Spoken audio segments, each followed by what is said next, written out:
Hey there, Titans! Welcome back to another Titan Academy video. In today's video, we will explore the SmartV Sign-in widget. So, as you can see, I have a project over here. If we head over to User Access, I have SmartV enabled. Under my pages, you will see that some of my pages are public, meaning anyone can access them, and some of them are protected by SmartV. If we preview this project now, I can go ahead and view the public pages. But whenever I go over to my customer service page, for example, I'm required to log in with SmartV. Now, what if I wanted the option to log in on any of my public pages with a little widget?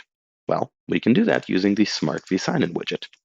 So I'm going to search for the SmartV Sign-in form, and I can grab this and drag it and place it anywhere on my page.